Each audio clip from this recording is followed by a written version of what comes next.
Good morning guys, my name is Tania Coxon and I'm an arable farmer in the northeast of England. Today I'm taking over the Country Girls Instagram account to show you the wonderful day in the life of an arable farmer combining in the middle of harvest. Going to show you absolutely everything and just give you a good insight into what it is that we do. So a bit of background info about me. I am the 6th generation to farm on my family farm. I farm really closely with my dad and we get on really well, and separate to the family farm I've got my own contracting agreements as well, so set those up like a year after I came back from uni. So that's awesome, really cool to have something like a little bit separate that I can call my own, like my own, so I make every single decision on that farm, whereas obviously with the family farm dad and I share and kind of work together quite a lot on it, everything pretty much. I went to the Royal Agricultural University for 3 years, studied agriculture and farm business management. Loved it, absolutely loved it. Had the best time of my life, met some incredible people. Didn't want to leave. That classic uni, just get drunk and have a really good time, but realised I had to leave and had to grow up. Graduated with a really good degree, so I'm really happy with that. And then I came home. And then I was going to go travelling. Well, I did go travelling about 2 years after I got back. Went off to New Zealand for 2 months, Fiji for a month, and then Australia for 2 months, and then I was supposed to go up to the Philippines, Malaysia and Asia, but I got brought home because of COVID. Yay! So that was a bit of a nightmare. We'd employed someone on the farm to kind of cover my hours for the year, so I still had 6 months where I didn't really have much going on. So that was when I decided to make the Country Girls a proper business. Built my website, got the game season sorted out the membership plans, did all the insurance and accounting stuff, all the behind the scenes admin things, which took quite a long time, and then launched on the 1st of November. And it's just been a bit of a roller coaster, and trying to now manage in the middle of harvest the Country Girls and the farm, it's a lot, but I'm really enjoying it. And if it means I have to wake up an extra hour every morning to pack up orders, and like hell, I'm happy with that. Now obviously we've got our regional ambassadors, so I've got a really good team around me. Absolutely loving life. So a bit of info about the farm. We are a couple of thousand acres here in the northeast of England. We border Sunderland and Durham, and our land kind of filters between the two. We run all case machinery, 2 axial flows as you'll see today, a couple of Pumas, couple of Magnums, Maxims, that kind of kit. We are a fully conventional farm, so that means we plough everything. Our soils are very variable. We have really light sandy soils all the way to really heavy clay soils. So it changes a lot. Every day is very different. Every field is very different. So there's a lot of like management decisions that need to be made on the daily, which is where it's really nice that me and Dad work really closely together. At the moment we've got 7 staff working for us for harvest. When we're doing longer leads, so some of our other farms that we rent in Durham, over in Durham, we usually get a couple more lads in because there's like 20-minute, 30-minute tractor drives, so it just keeps the combines going. We grow wheat, barley and naked oats. The naked oats go for horse race feed and young pigs, because they're high in fibre and they've got a good feed conversion ratio. So they're really like, basically they're really good for energy. So like I say, the horse race feed, it's perfect. So next time you win at the races, you know who to thank. And then our wheat and our barley goes for feed. We're in the northeast, so we don't really get the milling quality. For wheat, that's kind of in and around the Cambridgeshire area, so it's more feed wheat up here. And then we've got the hybrid barley. We used to grow malting barley, but we found the premium that we got for growing the malting barley for the whiskey didn't actually outweigh the increase in yield we got for the hybrid, so we just grow feed barley now, and that works really well for us. And we really like oats as a break crop at the moment because we get a really good crop of wheat afterwards. We will go back to rape at some point eventually, but not right now. With the recent ban of neonicotinoids and obviously metaldehyde, it's just all a bit up in the air at the moment, so it's not really a go for us. The slugs hit it really hard, flea beetle hits it really hard, the pigeons hit it really hard. It never yields, it flowers twice. It's just a bit of a disaster really. It's really unreliable, and at the moment we can't be having unreliable crops, because we need to make money. We really do, especially these days. Yeah, the wheat price is really high, but that's because it's compensating for the yields. That's the problem with the, well, not the problem, it's good and it's bad, with the market, because it's on a world market. It fluctuates quite a lot. It usually stabilises at like 180 for wheat, for example, but at the moment it's up around that 200 mark, and that's because the yields are down. So it is very relative to how the yields are going across kind of the different countries as the harvests go, which is an interesting point for you guys. So I've been up since 6 o'clock this morning. I wake up a wee bit earlier just so I can process all the orders for the Country Girls. For those that don't know, I'm the founder of the Country Girls, so I have, every time you order a cap or some garters or a t-shirt off the website, it's me that hand packs it all. So I wake up early in the morning and do that before I go out combining. Had a few orders this morning, which is amazing, really chuffed with that, and there was a few more shoot days booked as well, so processed them. And then had a wee bit of a breakfast, got sorted, came out, told the lads what to do. We always make a plan in the morning. Just kind of let them know which blocks we're going to go to today, what the plan of action is, who needs to get what tractors and trailers sorted out, teared off. So that's when we reset them, if you like, on the weighbridge. So then whenever we come over the weighbridge with a grain trailer full of grain, then we know exactly how much grain's in that trailer. And then my first job of the morning is cleaning down my combine off yesterday. Yeah, so come along. First job in the morning is hosing down the combines. It's really important that we do this, because especially when the sun gets right up in the middle of the day, and there's a lot of chaff and straw floating around, combines are prone to set on fire. So it's really important that we spend 5-10 minutes in the morning just literally hosing down with a sprayer and just getting all of yesterday's chaff and rubbish off the combine.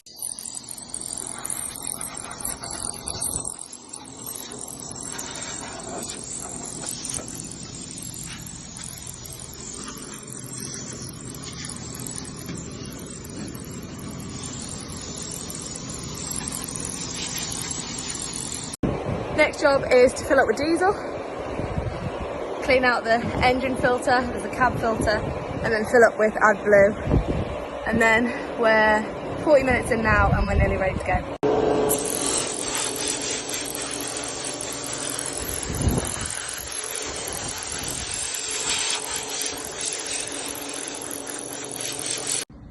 Next job, after we've blown it down and we're now covered in dust and straw is grease gun. There's about 30 10-hour nipples on the combine, and all the rest are like 50-hour, 100-hour nipples, so we don't need to do them every morning. Question I get asked a lot is, what is AdBlue? AdBlue is basically urea in demineralised water. So basically, long story short, reduces the amount of greenhouse gases that are going into the atmosphere. This kind of works with the diesel. And yeah, makes farmers a lot more green.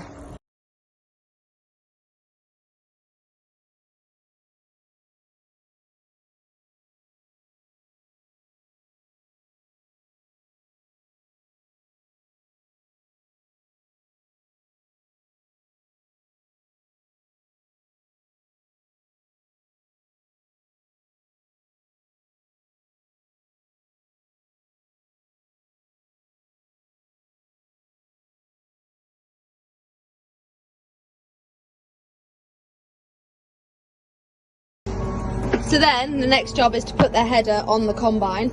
There's 2 pins there and there which hold the header down when you're driving on the road. So you just unpin them and then you can slowly drive up to the header. This is tricky, especially on this new one. There's a lot less space to actually guide it in. And then you lift it over the wheel and then you drop it so it goes straight into the feeder house. And then you lift it like that. When you're taking on and putting off your header, there's 4 elements. There's the PTO, which obviously has to be put on and taken off. There's the main hitch, which kind of keeps the header like literally latched onto the feeder and the rest of the combine.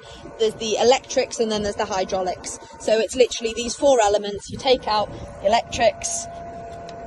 A lot easier said than done with one hand. Which then fit nicely into there. You take off your hydraulics, which pull out super easily, and then they pop in here. You take off your PTO. Again, a lot easier said than done with one hand.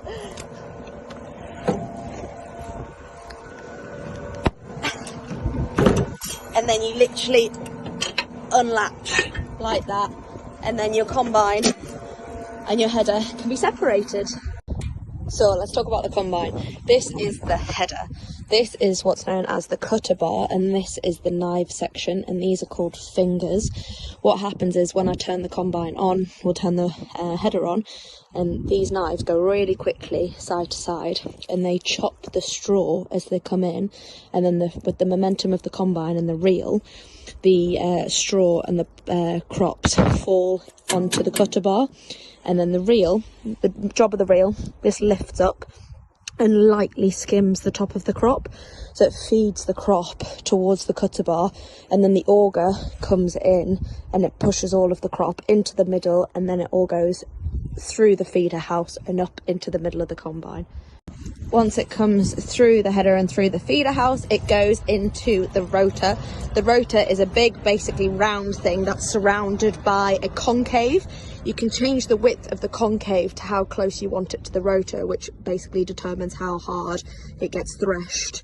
So the action of threshing is how the grains separate from the crop. Don't mind the wet hole. So then what happens is all of the grains fall through the gaps of the concave onto the sieves. There is a fan blowing through the whole thing, throwing all of the rubbish out the back of the combine. So then all the grain falls onto the sieves. The sieves go backwards and forwards, and then the grain falls through the sieves and then goes up an auger and fills up the tank.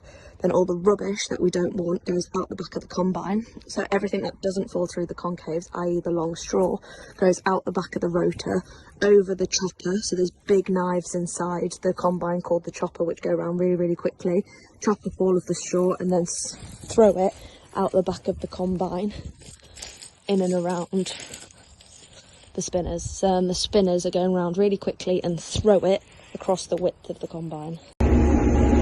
So how does a combine work? As I showed you before, that is the header. The reel feeds the crop into the cutter bar. I can control the speed of the reel by using this knob here. So can you see if I go really quick, the corn, can you hear it hitting the wall, hitting the window? It smashes the head, and if you go too slowly, as in it stops, it doesn't actually feed the corn in at all, and it actually starts pressing against it. So you need to have the reel set at a rate where it's just lightly feeding the wheat into the crop, enough to match your forward speed.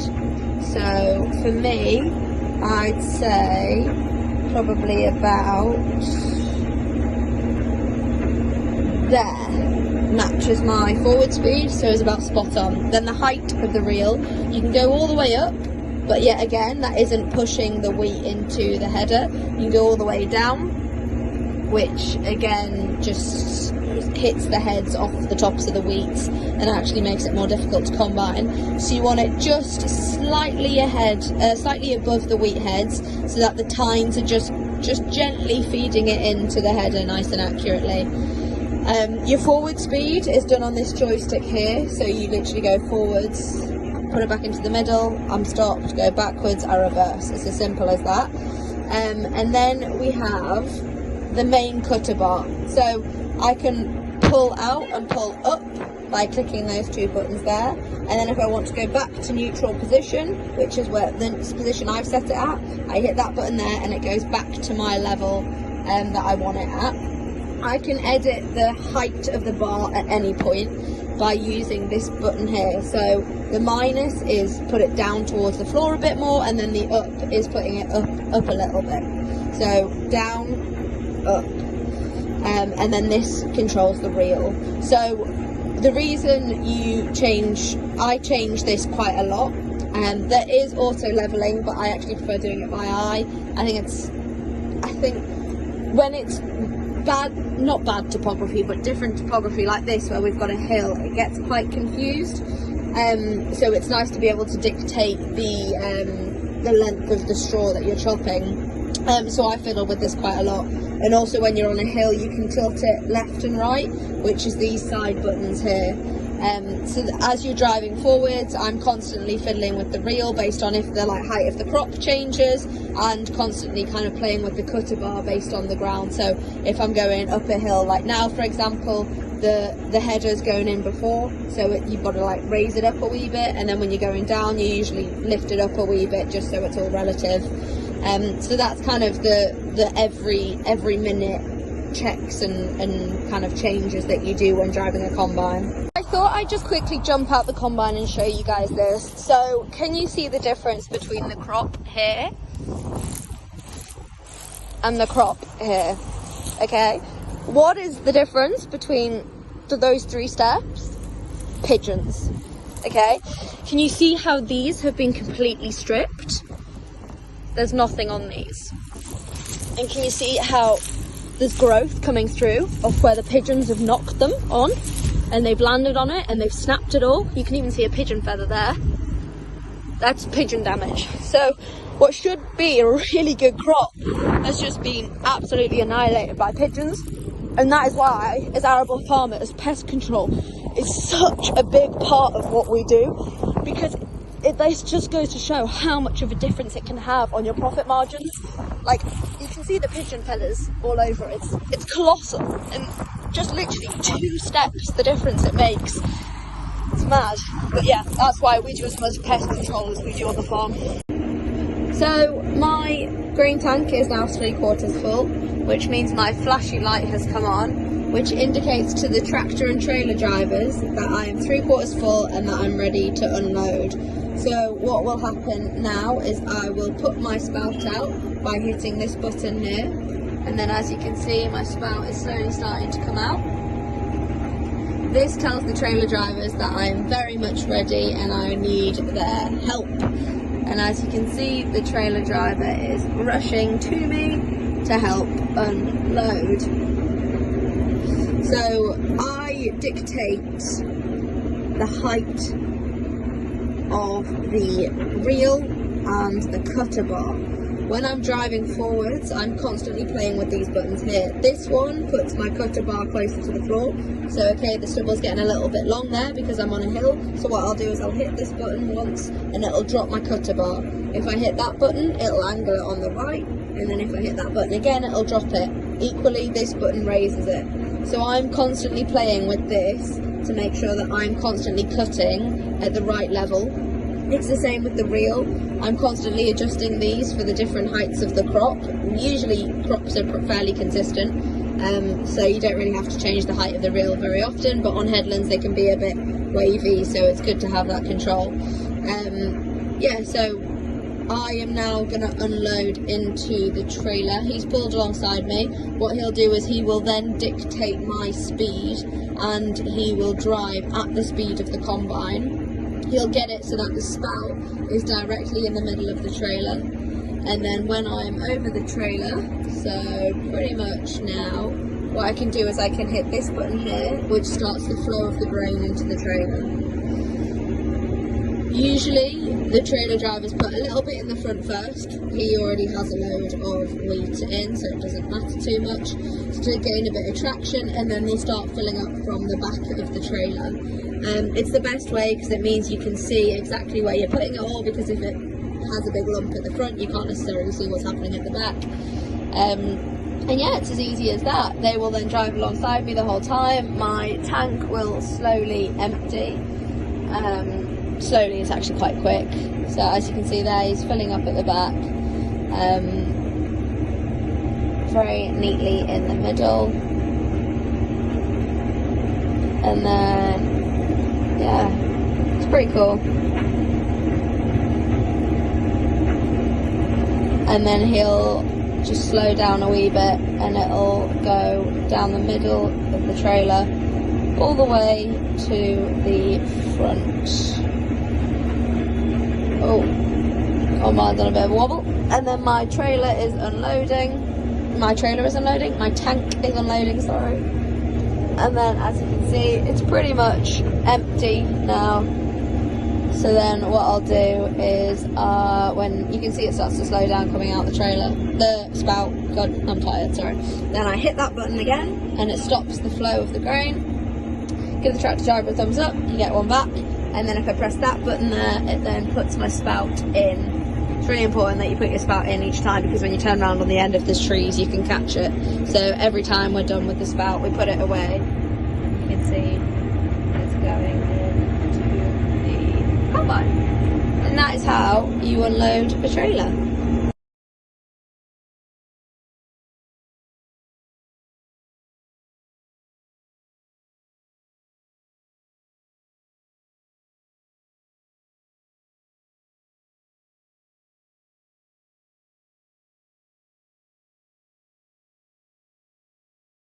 So earlier I talked about sieves, concave, rotor and the fan being kind of the main elements that make up the combine, and they can all be operated in here. So we've got our rotor speed here, which you can change, so that's currently at 970 for the wheat that I'm cutting. You can change the width of your concave here. I've currently got mine at 14. It changes from combine to combine. I'm on the last strip, by the way, which is why I can mess around with this.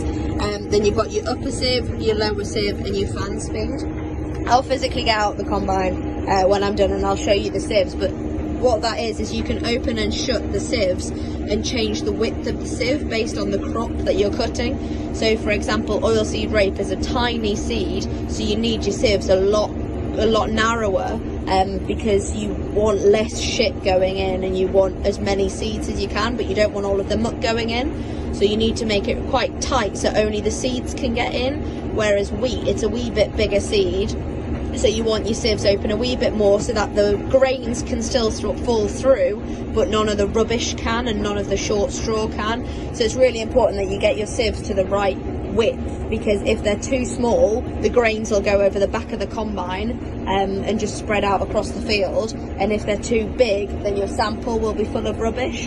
So it's really important that you're constantly adjusting your sieves. Usually when you're kind of set on one field, and you kind of, or rather one crop, you usually won't really change it much in that crop, apart from if you've got like different varieties and they change quite significantly, but it's quite rare. The fan speed you do change based on the moisture of the crop. You can kind of up your fan speed if you want more rubbish to be blown out the back, and then the rotor and the concave kind of stay the same crop to crop. So the main time you change all of these settings is when you're just going into a new crop. Apart from that, you just play with the sieves and the fan, and that's kind of all you touch on that end of things. So I thought I'd just show you the difference between the grains and the seeds, because obviously I've been talking about them being quite different, so the settings having to be very different on the combine and the dryer. So the one on the far left is an oat seed, a naked oat seed. The one in the middle is a rape seed, and the one on the far right is a wheat grain. So as you can see, we are chopping all of our straw. There's a few reasons that we do this. A lot of people call it absolutely scandalous, because there's a high demand for straw at the moment and it's going for quite a good price, but there's a couple of reasons we do it. The first one is we live in an area where kids find it funny to set fire to swaths and bales. It happens to us quite a lot, so it's not really beneficial and it's not really very good for anything if they're set on fire. The second reason is black grass gets spread through balers, so it's a bit of a negative and we don't really want loads of people coming on. Also the compaction that it causes, it's not really a good thing. We get a lot of organic matter out of spreading the straw back into the soil, onto the surface. It's really, really good for, we have some of the highest organic matter levels in the north of England, so that's something. It means we have to put less artificial fertiliser on as well, which is a really good thing. And it also just saves on time. Quite a lot of the time when we're combining, especially this year, we're racing against the rain. So if we're combining and then it pisses it down for 3 days, chances are that straw's going to get really, really wet, and then we're not going to be able to get on the land and work the land down for quite a long time.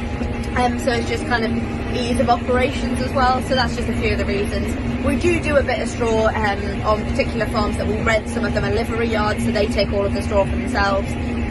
We don't not do it at all, but as part of our norm, we tend to chop everything. So then, after a day's combining, we come back and we keep the dryer full by loading the wheat into the intake with the forklift. A lot of brushing up after yourself, but it's so worth it, because then it means when you get really, really nice sunny day, you can just absolutely smash the wheat with the combines, and we can hit about 160, 180 acres a day.